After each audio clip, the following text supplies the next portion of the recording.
걸그룹 블랙핑크의 로제라는 가수가 미국의 브루노 마스와 함께 부른 아파트라는 노래가 전 세계적으로 대박이 났죠. 요즘 뭐 어느 곳이나 들려오는 것 같아요. 자, 외국인들한테 이 노래가 왜 좋으냐라고 물어봤어요. 그랬더니 아파트 아파트 하는 그 가사가 반복되는 부분이 한국말을 잘 몰라도 계속해서, 물론 아파트도 영어지만 완전 콩글리시죠. 그래서 이제 아파트 아파트가 계속 머릿속에 뱅뱅 돌아서 이제 그 노래를 계속 듣게 된다, 이렇게 얘기를 하더라고요. 자, 그런데 아파트라는 노래는 사실 1982년에 윤수일 씨가 부른 노래입니다. 그래서 요즘에는 이제 집사님 아파트라는 노래 아세요? 네? 아, 그래요? 내가 설교문을 미리 말씀드렸나? 집사님 아파트 노래 아세요? 네. 아세요? 누구 노래 아세요? 그렇죠. 별빛이 흐르는 다리를 건너가 떠오르면 나도 모르게 별빛이 흐르는 이러면 이제 옛날 사람이고, 아파트 이러면 이제 요즘 사람이라고 합니다. 자, 근데 1980년대에 나온 노래라고 말씀드렸죠. 그때나 지금이나 아파트라는 노래를 지어서 부를 만큼 이 한국 사람의 아파트 사랑은 정말 유별납니다. 한국 사람의 아파트 사랑은 유별난데, 한국에서 아파트라는 것은 주거 공간이죠. 사실은 그냥 주거 공간이에요. 그런데 주거 공간을 넘어서 자산이고, 또 노후 준비고, 또 어떤 경우에는 자기 정체성이 되기도 하고, 또 심한 경우에는 사회적 신분까지 보여주는 것 같습니다. 한국에서 아파트라는 말에는 많은 것들이 담겨 있죠. 제가 자꾸 이제 한국에서 이런 말을 자꾸 쓰는 거는, 왜냐하면 다른 나라, 특별히 영미 문화권에서 아파트는 플랫이라고 부르는 사회적으로 하층민들이 사는 주거 공간이기 때문에 그래요. 이제 플랫이라고 불러요. 아파트라고 안 부르고 플랫이라고 부르는데, 이 플랫을 이제 보통은 이제 사회적으로 하층민들이 사는 주거 공간입니다. 제가 이제 영국의 어학연수 시절에 플랫에 거주했던 적이 있는데, 거기 이제 막 술에 취한 분들이 아무데나 막 이렇게 소변하고 그래가지고 그 노상방뇨 지린내가 막 나고, 층층이 막 이제 그 층계마다. 그리고 이제 아주 잊을 수 없는 기억이, 층간 소음이 너무 심해가지고 이제 올라갔어요. 이제 똑똑 두드리는데 뭐 이러면서 쿵쿵쿵쿵 하고 뛰쳐나오는데, 문을 벌컥 열었는데 칼을 들고 있더라고. 그래가지고 그 장면이 머리에 너무 생생해요. 하여튼 좀 거칠고 뭐 이런 분들이 많이 살았어요. 그런데 뭐 제가 이제 뭐 그거 비하하고 뭐 이런 게 아니라 그냥 제가 경험했던 겁니다. 지린내 나고 막 이렇게 그런 일들이 참 이제 약에 취해가지고 있었어요. 약에 취해가지고 막 흉기를 들고 뛰어나왔던 그런 모습이 생생하게 기억이 나는데, 제가 왜 지금 이렇게 아파트 사랑에 찬물을 끼얹는 소리를 하고 있냐 하면, 우리 개념으로 제가 지금 아파트 얘기를 한국 개념으로 얘기하면 이해가 안 오기 때문에, 지금 영미 문화권, 그리고 이제 지금 이 글이 쓰이고 있는, 성경이 쓰이고 있는 문화권, 문화 그 시대에는 한국이 지금 한국 사람이 이해하는 아파트만은 좀 다르다는 얘기를 하기 위해서 그런 겁니다. 오늘 본문에 이 아파트 플랫의 원형이 등장해요. 오늘 본문에. 자, 8절과 9절에 이제 성경 있는 분들은 한번 펴서 보세요. 8절과 9절에는 위층방이라는 말이 나오죠. 지금 이게 최소 2000년 된 얘기인데 위층방이라는 얘기가 나옵니다. 한국에서야 지금 뭐 2층, 3층, 4층, 저 어렸을 때만 해도 5층 아파트면 높은 거였는데, 지금은 5층은 뭐 조망권이 위협받죠. 그러니까 이제 위층, 근데 2000년 전에 위층 이런 뭐 3층 이런 얘기는 정말 들을 수 없는 얘기죠. 그 정도 건축 기술도 어렵고. 자, 그런데 위층방이라는 말이 나오고, 그 다음에 창문에 걸터 앉았다, 이런 말이 나오죠. 자, 이런 표현은 로마 시대의 인술라라고 불렀던 최초의 아파트에 대한 묘사입니다. 한번 볼게요. 자, 이제 로마 시대 2000년 전에 이렇게 만들었어요. 대단하죠. 2000년 전에. 그러니까 이게 아파트예요. 아파트의 원형입니다. 원형. 자, 이렇게 겉으로 보면 보통 이렇게 생겼고, 다음 볼게요. 그러면 이제 내부를 보면 이렇게 생겼어요. 그래가지고 칸 나눠놓고, 또 이렇게 서로 이렇게 좀 대충 이렇게 보면 알겠죠? 이렇게 보면 다 소리 다 들리고 뭐 하는지 다 보이고, 이렇게 다닥다닥 붙어 있고 그렇게 생겼어요. 이게 이제 인술라라고 불리던 아파트의 모델입니다. 최초 모델, 프로토타입이에요. 전형적인 이 인술라에는, 자, 이 정도면 돼요. 전형적인 인술라는 10평 정도, 10평 정도 되는 원룸이고, 아주 이 사회의 하층민들의 주거지였습니다. 귀족들은 저런 데 안 살죠. 다닥다닥한 데 안 살아요. 귀족들은 도무스라고 불리는 주택, 이 저택에 살았습니다. 그 크기가 다르고 뭐 대저택도 있고 그런데 저택에 살았고, 여기에 사는 사람들은 이제 도심에 살고 있는 하층민들이었어요. 인슐라에는 주방 시설이 없어서 음식은 밖에서 이렇게 조금씩 사 먹거나 아니면 공동 화덕에서 이제 불을 떼서 했는데, 그러면 이 온 건물에 연기가 차가지고 빠지지를 않았다 그래요. 그러니까 뭘 공동 화덕에서 빵이라도 구면 이 건물 전체가 그냥 연기로 가득 차는 겁니다. 그리고 구조가 당연히 허술하겠죠. 뭐 방음 시설을 하겠어요, 뭐 하겠어요.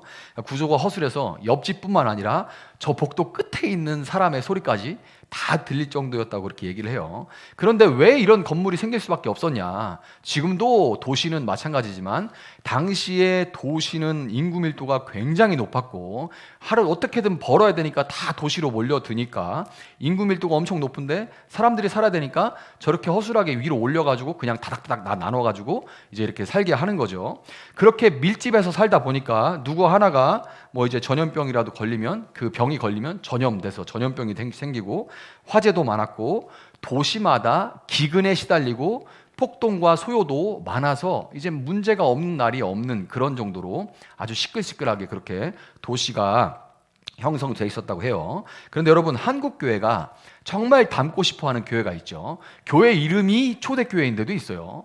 정말 그 정도로. 왜 그러냐면 그 초대교회를 교회의 원형으로 우리가 그 초대교회의 은혜 넘치는 모습으로 돌아가자, 이래서 정말 한국교회가 닮고 싶어하고 이제 흠모하는 그 교회가 초대교회인데, 초대교회가 있던 자리는 이 인슐라가 있고 인슐라에 담겨있는 그 도심 사람들의 찌들어 있는, 삶에 찌들어 있는 그 모습이 그 초대교회의 삶의 자리였다는 거예요. 그들은 그렇게 아주 좁은 아파트에 빽빽하게 모여서 예배를 드렸고, 오늘 우리는 시간을 넘어서 그 빽빽한 아파트에 모여서 예배했던 사람들의 그 사이에 임하셨던 하나님의 은혜를 함께 누리고, 오늘 그렇다면 우리는 어떻게 살아가야 하는가, 우리 시대에 그것을 어떻게 살아내야 되는가에 대해서 함께 나눠보도록 하겠습니다. 자, 사도행전을 강의하다 보니까 어떻게 하다 보니까 올해에 들어서 중단을 하게 됐어요. 여러분 기억나시죠? 제가 찾아보니까 작년 12월 중순에 마지막으로 사도행전을 이야기하고 성탄절 설교하고 그 다음에 이제 세일을 행하라를 얘기하다 보니까 뭐 해라 해라 마라 시리즈가 막 시작돼가지고 전혀 예상치 못하게 2달 뭐 이렇게 지나가고, 그 다음에 또 다른 어떤 주제에 대해서 얘기를 하다 보니까 한 해가 훌쩍 지나가면서 사도행전은 이제 지나가 버리게 됐습니다. 마음 한켠에는, 저는 늘 이제 마음 한켠에는 이거 다시 돌아가서 마무리를 해야 되는데, 시작을 했으니까 마무리를 해야 되는데 하는 생각을 갖고 있었어요. 그런데 이제 시작해야지, 정말 시작해야겠다라고 마음만 먹으면 어떤 이슈들이 있고 우리가 고민해야 될 문제들이 있고 막 이러면서 이제 제가 또 어떤 주제 설교를 하게 되고 감동이 돼서, 아니면 지나가다 어떤 걸 보면서 묵상하게 되고 이러면서 이제 설교를 하게 됐는데, 지난주에 이제 김상호 목사님 모셔가지고 사도행전 17장으로 설교를 했죠. 그래서 제가 이제 끝나고 여쭤봤어요. 식사하는 와중에 사도행전으로 그 별빛교회에서 지금 강해를 하고 있으신가요? 이렇게 여쭤봤더니 아니래요. 뜬금없이 사도행전을 설교를 한 겁니다. 그러면서 또 사도행전 설교하는데 사도행전에 있는 배경 설명을 지금 지나온 얘기들을 쭉 해주시더라고요. 지난주에 오신 분들은 기억날 거예요, 사도행전을. 그래서 저는 사도행전을 지금 이제 오랜만에 1년 만에 해서 앞에 막 쭉 설명해야 되는 부분을 지난주에 김상호 목사님이 설명을 해주시는 바람에 지도까지 보여주면서 하시는 바람에 많이 짐을 덜게 되고, 어떻게 보면 오늘 이제 사도행전을 시작할 수 있는 그런 밑거름이 됐습니다. 자, 어쨌든 작년 일이라서 좀 기억이 거의 안 나시겠지만, 사도행전을 했나 하는 가물가물하겠지만, 에베소에서 바울이 사역을 하고 있는데, 사역이 잘 됐어요. 그런데 계속 어디서 소식이 들려오냐면 고린도에 있는 교회의 소식이 자꾸 들려옵니다. 무슨 소식이 들려와요? 계속 교회가 쪼개져서 싸우는 얘기, 계속 싸우는 얘기가 들려오는 거예요. 그 문제를 해결하기 위해서 디모데를 보냈습니다. 보냈더니 어떻게 해요? 디모데가 울면서 돌아왔어요.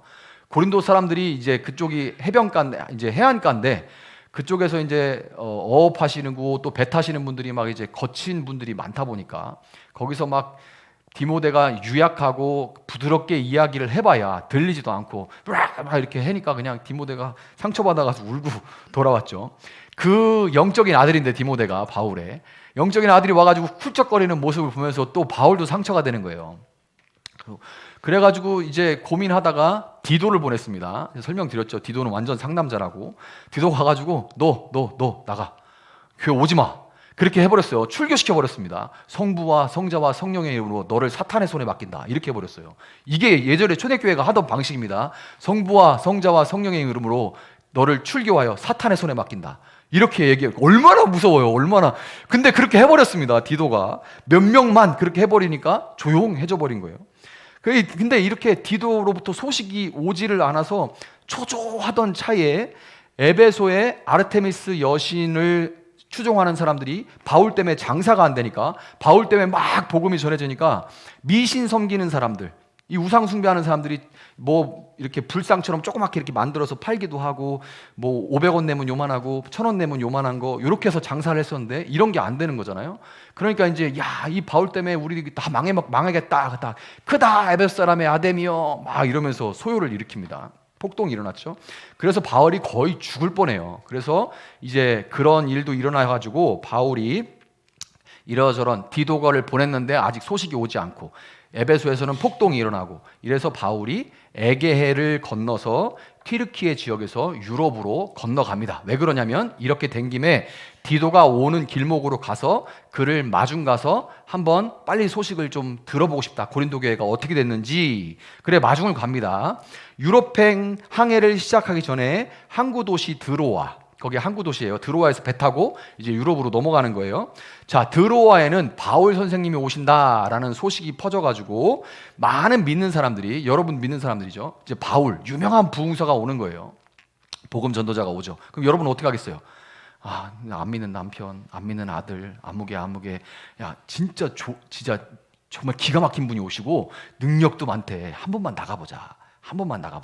이렇게 해서 다 데리고 왔어요. 데리고 왔는데, 자, 전도 집회를 준비하고 있는데, 정작 이 강사는 지금 마음이 어디 콩밭에 가 있는 거예요. 어디 가 있어요?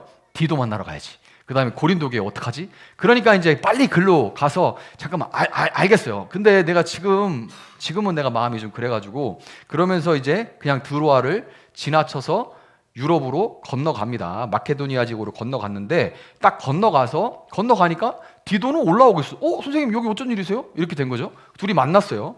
그래가지고 그로부터 학수고대하던 소식을 듣게 됩니다. 뭔 소식이에요? 고린도 교회가 전부 다 회개했습니다. 계속 말을 지어내서 교회를 어렵게 하던 사람 몇 명이 출교가 되고 나가니까 사람들이 정신이 이제 들어와가지고 우리가 뭐 했지? 이렇게 돼서 이제 자리가 잡히고, 심지어 이 사람들이 다 회개하더니 우리 모교회인 예루살렘 교회가 너무너무 힘들다더라. 거기는 종교 지역이어가지고 무슨 이렇게 상업 같은 게 없는데, 그런데 거기가 지금 기독교인으로 개종하고 나니까 먹고 살 게 하나도 없어가지고, 그래서 너무 모교회가 힘들다더라. 그러면서 헌금을 걷어서 꽤 많이 거둔 거예요. 고린도 지역은 부유하거든요. 꽤 많이 걷어서 그거를 우리 모교회라 좀 보내자라고 움직임이 일어난 거예요. 회개하고 펑펑 울고 나더니 헌금할 테니까 이것 좀 건네주세요. 이렇게 얘기가 된 겁니다. 디도가 그 소식을 전해주는 거예요. 뭐 지금 같으면 이제 뭐 뱅킹 하겠죠. 근데 이제 그러지 못하잖아요. 잔뜩 이제 돈을 로마 그 금화 이런 것들을 이제 만들어서 갖고 가야 될 거 아니에요. 그러니까 그런 꿈 같은 소식을 이제 바울이 듣게 된 겁니다. 마침내 이제 고린도 교회에 디도, 야 진짜 그래? 그러면 너 먼저 가서 좀 준비하고 헌금도 다 걷어놓고 말만 하지 말고 진짜로 걷어가지고 준비해놓게 해. 너는 걸음이 빠르니까 그렇게 가고 나는 천천히 갈게. 바울은 그 시대에 이미 노년입니다. 지금 우리 개념으로 보면 내 나이가 어때서 나이인데, 그런데 그때에는 노년이에요. 그러니까 너 먼저 가고 나는 천천히 갈게. 그렇게 합니다. 그러고서 이제 고린도 교회에 도착했어요. 정말 눈물로 기도하면서 이제나 저제나 안달복달 하면서 눈물로 기도하던 그 교회와 성도들을 다시 만났을 때 바울의 마음이 어땠을까? 여러분 한번 교회가 조금이라도 어려움을 겪고 분쟁을 겪었던 그런 교회에 속해 있던 분들은 그게 얼마나 애달른 심정인지 알 겁니다. 교회가 문제가 한번 생기면 생각처럼 잘 정리가 안 돼요. 그런데 이게 정말 극적으로 해결이 된 거 아니에요. 그러니까 얼마나 기뻤을까요? 상상만 해도 참 감격스럽습니다. 바울은 본문 3절처럼 고린도에 3개월 동안 머물면서 거기서 로마서를 써서 보냅니다. 이제 다 문제 해결된 고린도에서 3개월 동안 머물면서 다시 은혜를 끼치고, 그리고 거기서 이제 로마서를 기록해서 내가 나중에 로마를 방문할 거야 하고 로마서를 편지로 써서 그 교회에 보냅니다. 누가 그거 가져가요? 우리의 자매 베베, 피비죠. 피비가 그걸 가지고 갑니다. 그게 그때 일어난 일이에요. 그 다음에 모아진 헌금과 함께 고린도를 떠납니다. 자, 예루살렘을 향해서 이제 여정을 다시 바울이 떠나는데, 고린도에서 예루살렘으로. 근데 이제 바울은 혼자가 아니죠. 동행자들의 이름이 4절에 기록되어 있습니다.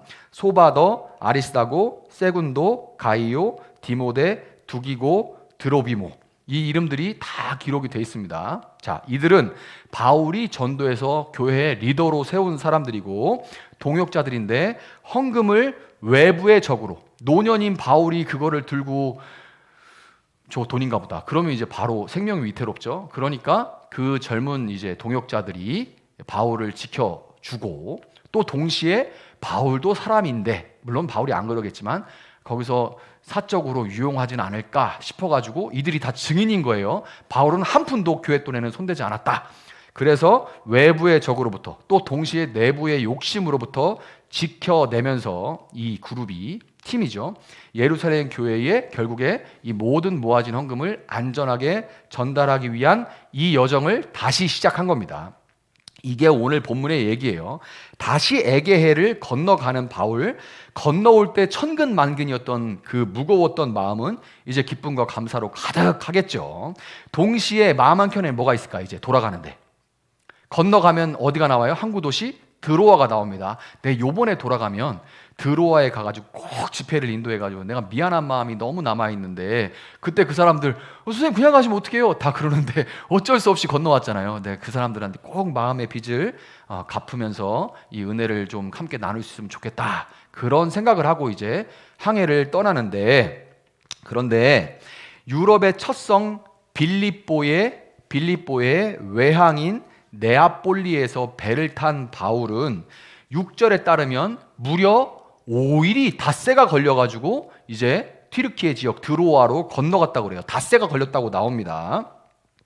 바울이 여러분 마케도니아 환상을 보고 지금의 튀르키예 지역인 소아시아에서 사역을 멈추고 유럽으로 건너가죠. 그 내용이 사도행전 16장 11절에 기록되어 있는데, 자, 그런데 그때 뭐라 하냐면 이 드로아에서 네아폴리, 빌립보로 넘어가는데 백길로 만 하루가 걸렸다고 합니다. 그러니까 만 하루니까 그냥 하룻밤 자고 이틀 걸린 거죠.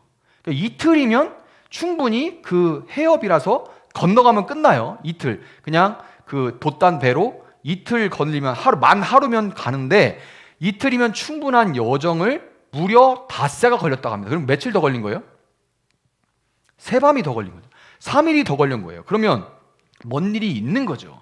해적을 만났거나 태풍을 만났거나 뭘 만났든지 문제를 만나서 배가 표류할 수밖에 없었다는 거예요. 이미 나이가 많았던 바울은 이 배로 떠난 이 여정에 지쳐서 이틀이면 자 내일 가겠지 하고 사람이 기대를 하다가 5일 동안 바다에서 표류를 하다가 마침내 겨우겨우 도착을 했는데, 이미 몸은 나이가 들어있는 바울이 몸살이라도 났던 것 같아요.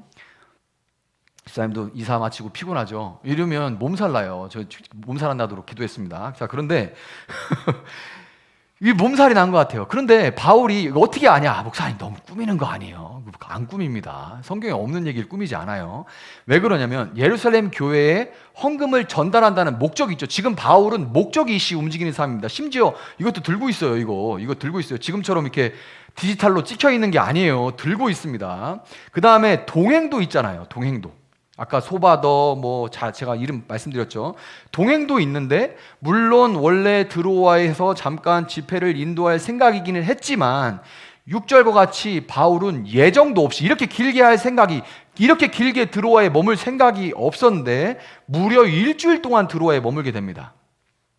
그러니까 왜 그런 거예요? 아파서 그런 거예요. 아파서. 너무 몸이 깔아지고 힘드니까 아파서 드로아에서 이제 들어 누운 겁니다. 회복될 때까지. 그런데 여러분, 바울이 회복돼서 자리를 털고 일어난 날, 그날이 어떤 날인지 7절 앞부분을 같이 한번 읽어봤으면 좋겠습니다. 다시 한번 볼게요. 7절.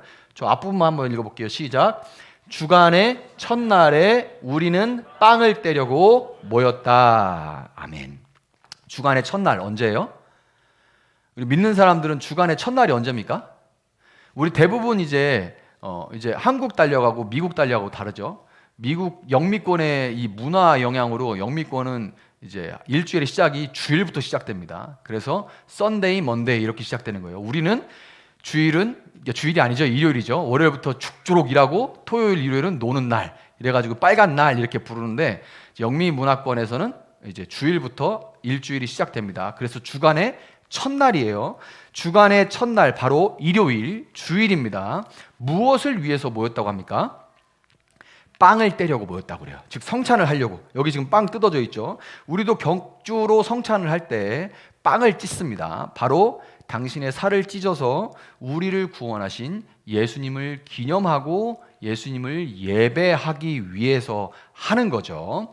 주님을 예배하기 위해 지치고 쑤시는 몸을 움직인 바울, 그가 자리에 앉아서 하나님의 말씀을 전하기 시작할 때 10평 남짓한 드로아의 인슐라, 이 드로아의 아파트에 모인 사람들은 공간이 부족해서 다 일어났어요. 우리가 여기가 이렇게 나눠가지고 아마 여기가 한 26, 7평 정도 될 겁니다. 저 밖에가 한 10평, 밖으로 이렇게 한 10평 좀 넘는 것 같고, 한 여기가 25평 정도 될 거예요. 그러니까 요거 반 잘라놨다고 보면 돼요. 요거 반 잘라놓은 데에 사람들이 막 모이니까 설교자는 앉아서 설교하는데 나머지 사람은 다 일어나 있어요. 왜냐하면 다 앉으면 자리를 많이 차지하니까 일어나서 이렇게 예배를 드리는 거예요. 우리는 그래도 넓은 거죠. 빽빽하게 모여서 콩나물시루처럼 모여가지고 설교자는 앉아서 설교하고 말씀을 전하고 다 일어서서 어쨌든 그 말씀을 들으려고 이렇게 예배를 하는 거죠. 자, 그런데 성경은 예배가 언제 시작됐다고 얘기합니까? 저녁에 시작됐다고 그래요. 11시에 이렇게 오전에 시작하는 게 아니라 저녁에 시작됐다고. 왜 그럴까요? 왜 저녁에 시작됐을까요? 왜 저녁에 시작됐을까요? 모인 사람, 아까 인슐라, 그 플랫이 사회 계층, 하층민들이 사는 지역이라고 얘기를 했죠. 모인 사람들이 대부분 하루 벌어 하루 먹고 사는 사람들이었고, 적지 않은 사람들은 노예였기 때문에 그렇습니다. 거기 모였던 사람들 중에 우리가 이름을 확실히 알 수 있는 사람 한 명 있죠? 그 다락에서 떨어진 사람, 3층에 떨어진 사람, 유두고. 유두고는 유티커스예요. 이름이 영문으로는 유티커스라고 하는데, 이 이름은 당시 천한 사람이나 노예에게 붙여지는 아주 흔한 이름인데, 우리말로 뭐 예전으로 하면은 개똥이인 거예요. 유티커스, 개똥이인 거죠. 뭐 돌쇠, 개똥이 이런 이름인 거예요. 자, 귀족들이야 시간이 자유로웠겠지만 하루 벌어 하루 먹는 사람들에게 누가 주일에 예배할 시간을 내줬겠습니까? 하루 종일 힘든 일을 마친 후에 얼마나 피곤했을까요? 다 몸 쓰는 일이었을 텐데 얼마나 피곤했을까요? 저라면 그냥 소파에 몸을 던지고 죽은 것처럼 자고 싶었을 것 같습니다. 그들이 어떤 차림으로 또 모였을까요? 우리가 상상할 수 있죠. 어떤 차림으로 모였을까? 깔끔하고 단정하게, 그래도 우리가 주일에 올 때는 그냥 깔끔하고 단정하게 입어보려고 노력을 하는데, 이렇게 단정하게 입고 뭐 향수도 좀 뿌리고 이렇게 왔을까요? 아니죠. 일 끝나고 바로 왔는데 얼마나 땀 냄새가 났을까요? 환풍도 안 되는데. 아까 연기 들어차면은 연기 안 빠진다고 말씀드렸잖아요. 그럼 냄새 들어차면 냄새가 빠질까요? 안 빠지죠. 그러니까 우리는 거기에 있으라고 하면 냄새 때문에 5분도 못 참았을 겁니다. 구역질 난다고 땀 냄새에 뭐 이런저런 냄새가 섞여가지고 어우 머리가 뱅뱅 돈다, 여기 못 있겠다 그랬을 거예요. 사람들 모여서 후끈후끈하지. 여러분, 근데 이 장면을, 이 우리가 상상할 수 있는 이 장면을 본문 8절은 한마디로 우리가 모인 위층방에는 등불이 많이 켜져 있었다 이렇게 설명을 합니다. 등불이 많이 켜져 있었다 이렇게 한마디로 묘사를 해버려요. 이 장면을 뭐 모여서 뜨겁고 냄새나고 이런 얘기가 아니라 등불이 많이 켜져 있었다, 이렇게 묘사를 해요. 여러분 한번 상상을 해보시기 바래요. 깜깜한, 지금 이제 저녁부터 해가지고 바울이 계속 설교를 하면서 등불은 많이 켜져 있는데 밖은 점점점 이제 어두워져서 깜깜한 밤이 되었겠죠. 이 깜깜한 드로아의 밤에 해변 도시 한 아파트만 불이 환하게 켜져 있고 그들만이 잠들지 않고 깨어 있었습니다. 예수님은 여러분 마태복음 5장 14절에서 이렇게 말씀하세요. 너희는 세상의 빛이다. 산 위에 세운 마을은 숨길 수 없다. 아멘. 이렇게 말씀하세요. 예수님은 전염병과 기근, 가난과 폭력에 시달리는 그 마을에 팍팍한 삶에 찌들어 있는 사람들이 퀭한 얼굴을 하고, 여러분 출근할 때 보는, 전철에서 보는 그 사람들의 표정, 그 썩어 있는 퀭한 영혼이 없는 그 표정, 퇴근할 때 널브러져 있는 그 표정들의 사람들이 그때도 똑같이 도심에 모여 있었던 거예요. 아프고 질병도 많고 맨날 이런저런 일들, 좋은 소식은 별로 안 들려오고 뭐 누가 싸우고 뭐 이런 얘기들만 퀭한 얼굴을 하고 다니는 그 거리에 유독 한 집이 산 위에 있는 것처럼 높이 환하게 불을 밝히고 있는 모습, 여러분 바로 이것이 교회의 모습입니다. 이게 교회의 모습이에요. 지치고 고단한 삶에 예수님의 찢긴 살로 인한 구원과 영원한 생명의 소식으로 인해서 감사와 기쁨을 말할 수 있는 사람들. 사실 우리 인생에 뭐 그리 대단한 소망이 있어요. 매일매일 뭐 새끼 먹는 건 똑같고 다 쾌하니 그냥 뭐 바쁘게 정신없이 이렇게 살아가는 거죠. 어떻게 지나가는지 모르게. 그런데 예수님의 찢긴 살로 인한 구원과 영원한 생명의 소식으로 인해서 감히 다른 사람들은 할 수 없는 감사와 기쁨을 말할 수 있는 사람들.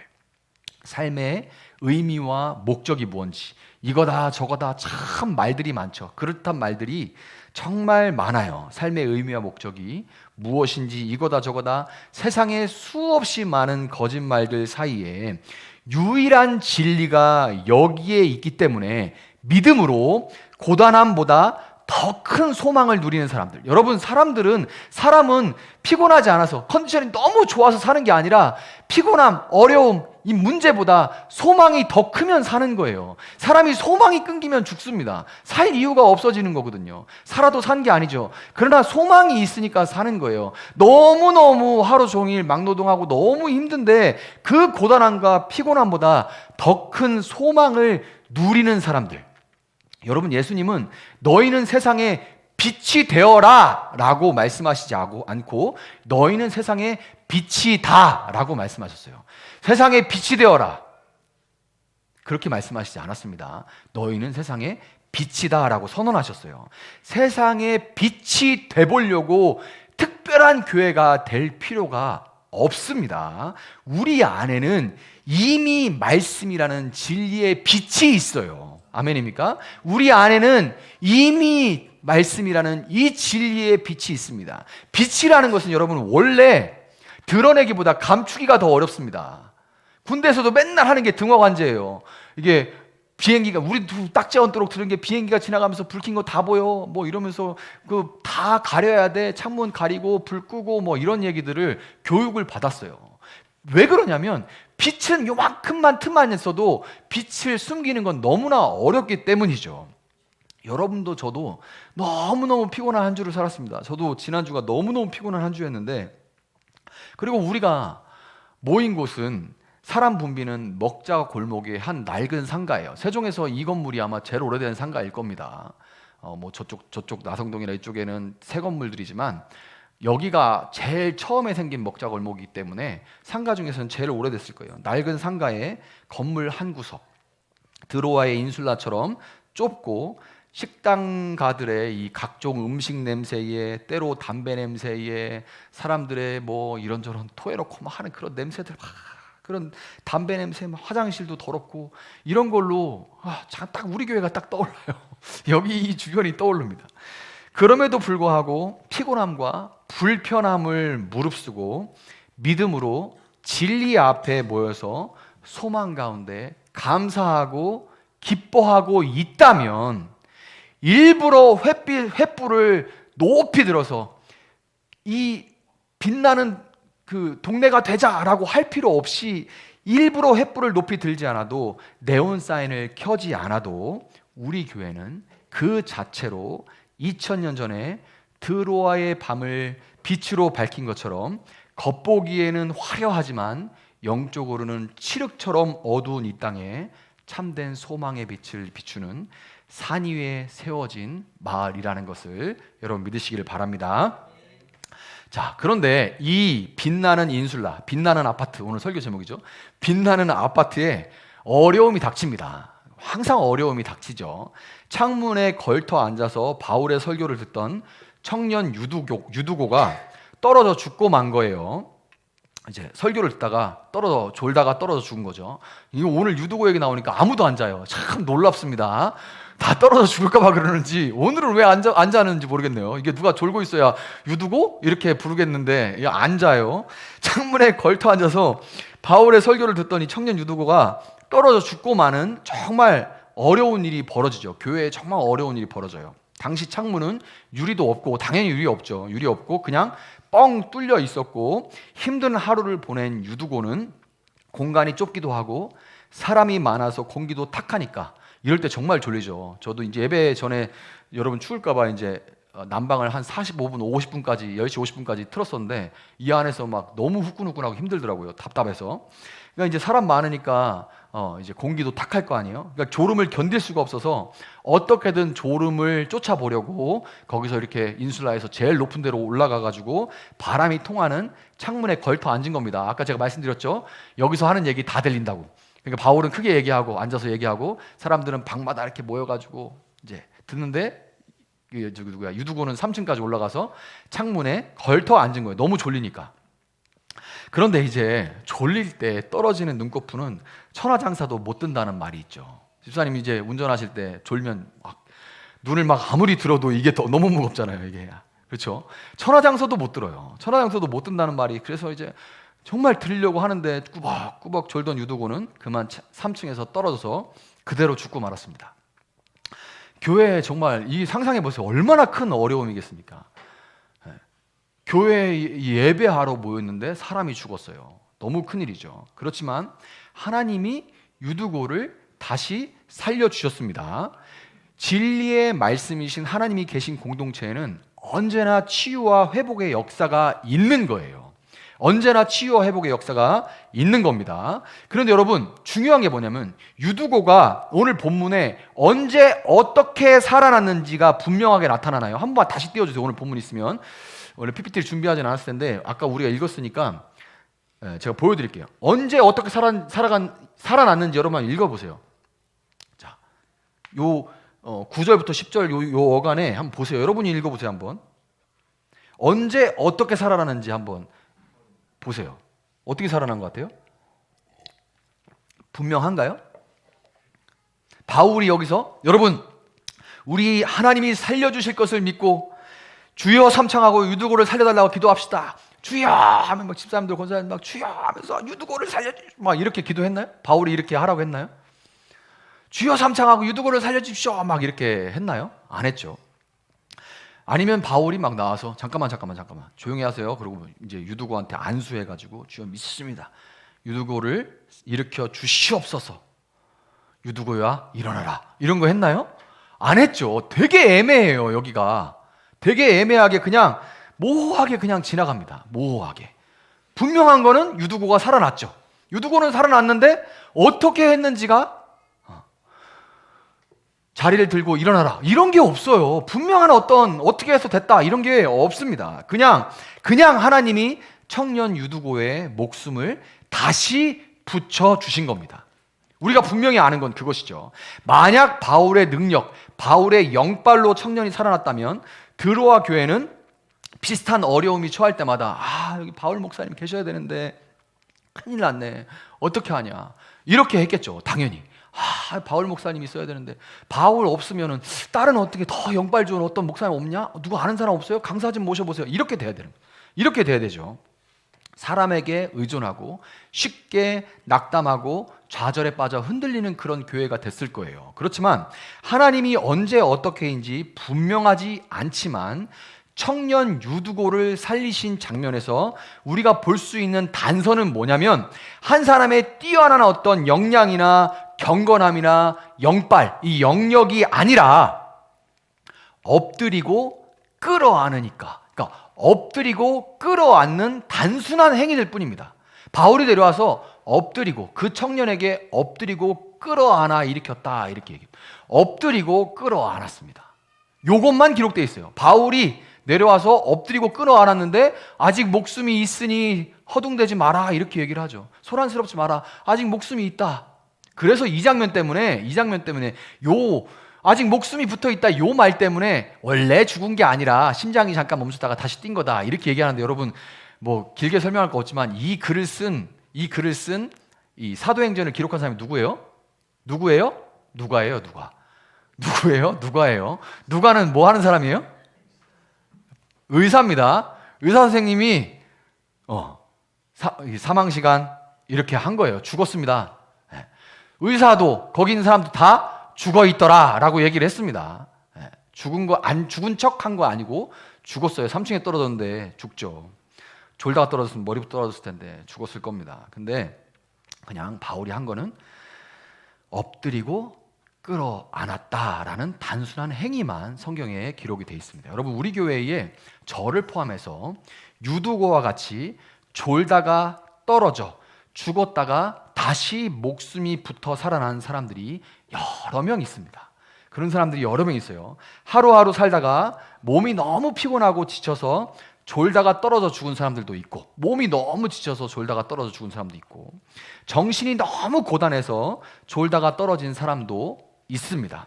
영혼육, 그러니까 몸과 정신 그리고 영은 서로 긴밀하게 연결되어 있기 때문에 몸과 정신이 무엇을 먹을까 무엇을 입을까 때문에 바쁘게 살다가 지쳐서, 아니면 내 마음에 끌어넘치는 이 미움과 탐욕 때문에, 그리고 어떤 이런저런 상처들 때문에 마음이 지쳐서 졸다가 떨어지는데 영혼이 멀쩡할 리가 없죠. 영혼이 안 죽고 배견할 수가 없습니다. 그런데 죽었던 사람들이 어느 날 다시 살아나더니 간증을 하고, 이로 인해 온 교회가 12절의 표현과 같이 적지 않게 위로를 받았습니다. 이런 일들이 일어나는 게 교회예요. 제가 그 사람들을 살렸습니까? 물론 제가 그렇게 말도 안 하겠지만 우리 교회 특성상 제가 좀 뭘 했죠 이렇게 얘기했다가는 완전히 뭐 이제 초토화가 될 거예요. 목사님 뭘 했는데요? 막 이렇게 될 것 같은데, 그러지도 않겠지만 제가 살렸다고 우긴다고 해도 아무도 인정하지 않을 겁니다. 하나님이 살려주셨죠. 분명합니다. 하나님이 살려주셨어요. 그런데 우리가 애매한 게 뭐냐면 언제 어떻게 살려졌는지 모르겠어요. 구원파가 와서 당신 언제 구원받았는데 몇 날 몇 시 언제 구원받았는데 물어보면 우리 전부 다 구원 안 받았나 싶은 사람들이 많을 겁니다. 언제 어떻게든 잘 모르겠어요. 언제 어떻게 그들이 살아났는지, 유두고들이 살아났는지 모르겠습니다. 딱 어느 날 딱 어떤 방법으로 치유와 회복이 일어났는지 분명하지가 않아요. 이 성경에 기록된 것처럼 모호하게 기록이 되어 있습니다. 언젠지 모르겠어요. 다만 우리가 말할 수 있는 것은 우리는 그저 서로를 위해 엎드렸고 서로를 끌어안았다는 것뿐이고, 어느 날 보니까 하나님이 그들을 하나하나 살려놓으신 것을 발견했던 거죠. 참 놀랍죠. 사실 저는 지난 11월 3일 주일 저녁에 혼자 예배당에서 교회를 위해서 기도하다가, 늘 와서 그런 건 아니에요. 그날 어떤 일이 있어서 교회 왔다가 기도할 마음이 막 들어가지고 이제 여기서 기도를 하다가 에베소서 4장 15절 16절 말씀이 마음에 떠올라서 큰 은혜를 누리고, 단톡방에도 제가 뜬금없이 제가 이 말씀을 올린 날이 있을 거예요. 그날이 그날입니다. 이 말씀이 마음에 떠올라서 너무 은혜가 됐는데 한번 같이 읽어봅시다. 시작. 우리는 사랑으로 진리를 말하고 살면서 모든 면에서 되시는 그리스도에까지 다다라야 합니다. 온몸은 머리이신 그리스도께 속해 있으며 몸에 갖추어져 있는 각 마디를 통하여 연결되고 결합됩니다. 각 지체가 그 맡은 분량대로 활동함을 따라 몸이 자라나며 사랑 안에서 몸이 건설됩니다. 아멘. 여러분, 절대로 교회는 한 사람의 영웅 때문에 살아나는 게 아닙니다. 물론 어느 집단이나 리더는 역할은 중요해요. 그러나 교회는 절대로 그 리더만 드러나서는 절대로 안 되는 곳입니다. 교회는 한 사람의 영웅 때문에 살아나는 것이 아니에요. 목회자는, 여기에 분명히 기록되어 있죠. 목회자는 뭐 하는 존재냐면 몸의 각 부위를 연결하는 마디입니다. 그러니까 우리는 인대 같은 역할을 하는 거예요. 목회자들은 인대, 이렇게 떠올려 보면 여러분, 이제 큰 교회에 계셨던 분들은 더 마음에 와닿을 거예요. 작은 교회도 마찬가지지만 큰 교회는 부교육자들, 목사님들 많죠. 다 뭐해요? 여기 연결시켜주고 여기 연결시키고 여기 연결시켜주고 그런 일들 합니다. 다 마디예요. 손가락 이렇게 움직일 수 있는 마디, 목이 움직일 수 있는 마디, 이 마디 역할들을 목회자가 하는 거지, 그게 그 목회자가 영웅이 아닙니다. 목회자 혼자 교회를 낑낑거리면서 끌어가는 것도 아니에요. 머리 대신 예수님, 진리의 빛이신 그분 안에서 각 지체된 여러분이 그 맡은 분량대로 뭐라고 해요? 활동함. 즉 서로를 위해서 엎드리고 끌어안는 사랑을 실천할 때 그 사랑 안에서 교회는 드로아의 아파트처럼 예수님의 몸으로 건설되고 자라나게 되는 겁니다. 요한복음 13장 35절 마지막으로 한번 읽어볼게요. 시작. 너희가 서로 사랑하면 모든 사람이 그것으로써 너희가 내 제자인 줄을 알게 될 것이다. 아멘. 여러분, 이 세상은 자신의 이익을 위해서 서로를 이용하는 전쟁터입니다. 여러분도 다 전쟁터에서 전쟁을 치르면서 파김치가 돼서 교회에 올 거예요. 예나 지금이나. 그런데 이건 마찬가지죠. 그리고 누가 그 전쟁터에서 쓰러지면 그 위에 엎드리고 끊어 안아줄 사람이 없습니다. 쓰러진 사람을 대신할 사람은 옛날이나 지금이나 언제나 차고 넘칩니다. 회사에서 야, 나 빼고 얼마나 잘 되나 보자 하고 나가잖아요. 그 사람만 손해입니다. 왜? 회사는 너무 잘 돌아가. 회사는 너무 잘 돌아가. 저도 한때는 그런 생각했습니다. 내가 교회에서 아주 중요한 역할을 하지. 나 없어도 너무 잘 돌아가. 세상은요, 여러분, 언제나 나를 대신할 사람이 차고 넘칩니다. 언제나 차고 넘치고, 쓰러지면 그 자리가 비어서 내게 기회가 올 수도 있기 때문에 속으로 쾌재나 안 부르면 다행이에요. 아이고 어떡해요 라고 하지만 얘 나가면 그 다음 나한테 기회가 올까? 라는 게 세상이죠. 그렇기 때문에 여러분, 우리 교회가 세상 속에 진실로 끌어안아주고 엎드리고 끌어안아주는 그 사랑을 행하고 있는 공동체라면 그 자체로 빛이 되자 할 필요 없어요. 이미 빛이래요. 그렇게 하고 있다면, 그렇게 살아가고 있다면 이미 그 자체로 빛이고, 2000년 전 어두운 드로아가 청년 유두고가 살아난 소식으로 적지 않은 위로를 얻었던 것처럼 우리 교회는 영적으로 어두운 이 땅에 참된 위로의 빛을 비추는 산 위의 마을이라는 것을 여러분 믿으시길 바랍니다. 말씀을 정리하도록 하겠습니다. 유두고가 살아나는 놀라운 일이 있은 직후에 본문 11절을 보면 너무 그냥 맹맹해요. 그 사람이 살아났으면 우와 막 이러면서 이래야 되는데 그 기록이 너무 밍숭맹숭하게, 본문 11절에서 사도 바울은 그냥 그 유두고가 아직 목숨이 붙어있다 이러고서 그렇게 하고서 그냥 다시 올라가가지고 위층으로 올라가서 빵을 떼어서 먹고 나서 날이 새도록 오래 이야기했다 이렇게 나와 있어요. 그냥 무슨 아무 일도 없었던 것처럼 그냥 빵을 떼어서 먹고 날이 새도록 오래 이야기했답니다. 마치 아무 일도 없는 일상이었다는 듯이 성찬을 하고 또 우리처럼 애찬을 하고, 우리도 매주 하죠. 매주 예배드리고 매주 밥 먹습니다. 그냥 당연히 밥은 맛있으려니, 세종자비교회 밥은 맛있으려니, 설교가 좀 그랬어도 밥은 실패하지 않아 이러면서 그냥 아무 일도 없었다는 듯이 일상적으로 성찬을 하고 애찬을 하고 예수님의 이야기를 그냥 나눴다는 거예요. 진리의 하나님을 향한 예배, 말씀을 듣고 은혜를 나누는 이 일상적인 신앙생활 안에서 치유와 회복이 임한 겁니다. 일상적인 예배에서 치유와 회복이 언제 어떻게인지는 모르나 일어났다는 거예요. 너희는 세상의 빛이다. 산 위에 세운 마을은 숨길 수 없다라고 예수님 말씀하셨죠. 여러분, 교회는 세상의 빛, 빛나는 인슐라, 빛나는 아파트입니다. 특별한 아파트가 아니라, 그게 무슨 뭐 비싼 아파트 이런 게 아니라 그냥 주민들이 정상적으로 생활한다면 당연히 그 아파트는 빛을 발하는 거예요. 뭐 하자 할 필요 없이 그냥 일상적으로 지금 말씀드린 이것을, 진리를 사모하고 예배하고 그리고 서로 사랑하면 그냥 그 자체로 빛나는 아파트라는 거예요. 비록 여러분 때로는 지루하다 느껴질 때도 있습니다. 일상적인 것은 지루하다고 여겨질 때도 있으니까요. 그럼에도 제가 여러분 예배를 강조하고 뭐 또 어떻게든 또 예배에 참여하게 하려고 하는 것은, 그러나 이 일상이 너무 중요하기 때문에 그런 거예요. 그리고 사실 지금 일상 하니까 떠오르지만, 코로나 때는 우리가 너무 간절히 소망하던 이 일상 아닙니까? 이렇게 모여서 예배드리고 밥 먹고 하던, 그때는 한 번 모여봤으면 좋겠어요 라고 했는데 막상 모이니까 다 유도고가 돼가지고 아유 또 똑같은 소리 하네 이렇게 되는, 이 인간이 이렇거든요. 여러분 좀 지루하다 여겨질 수도 있지만 매주 다가오는 주일이라는 그 일상을 소중히 여기고 진리를 사모하되, 그 진리가 그냥 머리만 깨우는 진리가 아니라 사랑으로 나타날 수 있는 여러분들, 또 우리 세종나비교회가 될 수 있기를 예수님의 이름으로 축복합니다.